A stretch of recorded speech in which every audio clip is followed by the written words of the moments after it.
This channel does not promote any violent, harmful, or illegal activities. All content provided by this channel is meant for an educational purpose only. এই মুহূর্তে সবথেকে বড় একটা খবরের দিকে নজর রাখতে হবে। 3টে ডিম খাওয়ার শাস্তি খুন। বন্ধুকে পিটিয়ে খুনের অভিযোগ আরেক বন্ধুর বিরুদ্ধে। পুলিশ ফাঁড়ির নাকের ডগায় এই খুনের ঘটনা হুগলির গোঘাটের কামারপুকুরে তীব্র চাঞ্চল্য। বিস্তারিত জানবো আমাদের প্রতিনিধি তন্ময় রয়েছেন আমাদের সঙ্গে। তন্ময়, ঠিক কি অভিযোগ উঠে আসছে? দেখো, কামারপুকুর মেলাতলা মাঠে একটি ক্লাবের জগদ্ধাত্রী বিসর্জন চলছিল। সেই বিসর্জনকে কেন্দ্র করে 3টে বন্ধুর মধ্যে বচসা হয় ডিম খাওয়াকে কেন্দ্র করে। আর তারপরই এক বন্ধুকে, অর্থাৎ যে মৃত রামচন্দ্র ঘোষাল, তাকে মারতে মারতে অন্য 2 বন্ধু প্রতীক্ষালয়ে টেনে আনে এবং সেখানেই রামচন্দ্র মারা যায়। আর এটাকে কেন্দ্র করেই এলাকায় চাঞ্চল্য ছড়িয়েছে, যেখানে পুলিশ ফাঁড়ির একদম নাকের ডগায়, একদিকে রাস্তা অন্যদিকে ভিএসবি ক্লাব, তার সামনে থেকে কিভাবে মারতে মারতে নিয়ে এলো, যেখানে এত সিসিটিভি ক্যামেরা আছে তাতেও ধরা পড়লো না। নজরদারি কোথায়, সেই নিয়ে প্রশ্ন উঠেছে। আর এলাকায় এই মৃতদেহকে কেন্দ্র করে এলাকায় চাঞ্চল্য সৃষ্টি হয়েছে। অন্যদিকে পুলিশ মৃতদেহ উদ্ধার করে ময়নাতদন্তের জন্য আরামবাগ মেডিকেল কলেজ হাসপাতালে পাঠিয়েছে। পুলিশ এই ঘটনার তদন্ত শুরু করেছে। ইতিমধ্যেই এক অভিযুক্তকে পুলিশ আটক করেছে। ধন্যবাদ তন্ময়। একটা ডিম নাকি কি খেয়ে নিয়েছে নাকি কি বলছে, ওই অর্কেস্ট্রা দেখতে গেল ঠাকুর বিসর্জন। এটা কোথায় ছিল? ওই ক্লাবে, ভিএসবি ক্লাবে। সেই নিয়ে গন্ডগোল হয়েছে।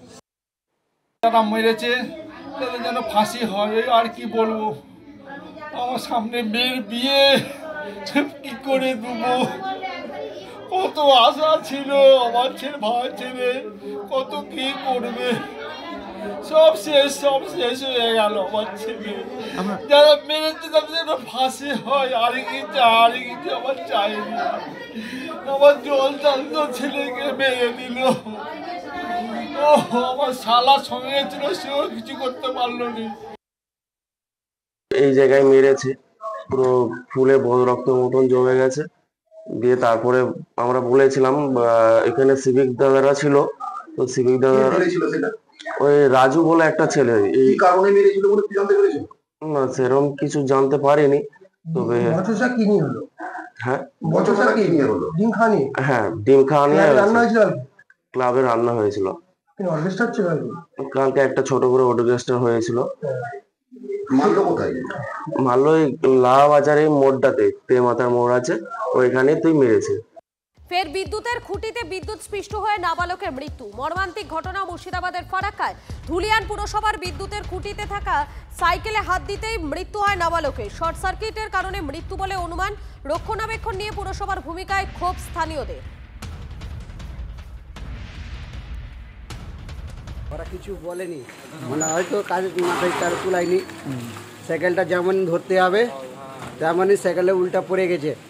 তারপরে আমরা আমাদের মিস্ত্রিরা আমি ছেলেটাকে বাঁচার জন্য ধরে টানছিলাম, তো আমরা শট মেরেছে। তার মধ্যে আমরা লাঠি নিয়ে প্যান্টে ভরলাম, চারার কষ্ট করলাম, বাঁচাতে পারলাম না ছেলেটাকে। আমাদের আতঙ্ক লেগেছে, ছেলেটা চলে গেল চোখের সামনে, বাঁচাতে পারলাম না। দক্ষিণ দমদম পুরসভার 16 নম্বর ওয়ার্ডে যুব তৃণমূল সভাপতির নাম বিএলও তালিকায়। অমলেন্দু চক্রবর্তীর বাড়িতে গিয়ে অবশ্য তার দেখা মিলল না। পরিবারে কেউ মুখ খুলতে রাজি হননি। যুব তৃণমূল সভাপতি অস্থায়ী কর্মী সাফাই দক্ষিণ দমদম পুরসভার কাউন্সিলরে চাপে পড়ে তালিকা থেকে সরানো হলো অমলেন্দু চক্রবর্তীকে। শাসক দলের ঝান্ডা বহন করবে, এটা তো স্বাভাবিক, কারণ সে শাসক দলের যুবর সভাপতি ওয়ার্ডের। কিন্তু তাকে যারা বিএলও করছে, এটা কিছুই না, এটা কোনো মানে বিচ্ছিন্ন ঘটনা নয়, এটা পরিকল্পিত একটা ঘটনা। অন্তত 50টা 60টা বুথে যদি নিজেদের মতো করে জমি তৈরি করে চাষ করা যায়, তার জন্য এই বিএলও গুলোকে তারা দলীয় লোককে তারা রিক্রুট করেছে। না, আমার জানা নেই। অভিযোগ যখন ওরা তুলেছে, ইলেকশন কমিশন তার উত্তর দেবে, আমরাও উত্তরের অপেক্ষায় আছি।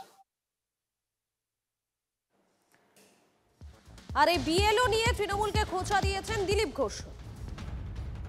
বহু জায়গায় আছে এরকম, হাজার হাজার যারা বিএলও হয়েছে তারা টিএমসি পার্টির সঙ্গে যুক্ত। কারণ টিএমসি তো এখন আর পার্টি নয়, সে সিভিক পুলিশ কর্মচারী আর পুলিশ আর গুন্ডা, এদের দিয়েই বাকিটা আইপ্যাক। এই দিয়ে পার্টিটা চলছে। এদের বাদ দিয়ে দিলে পার্টি কী থাকবে? সেখানে সমস্ত কর্মচারীদেরকে যেতে হয় পার্টির প্রোগ্রামেতে, তো কেউ এর থেকে আলাদা নয়, ডকুমেন্টও আছে। তো সরকারের নিয়ম অনুযায়ী তাদেরকে নেওয়া যাবে না, সেই কমপ্লেন আমরা করছি সব জায়গায়।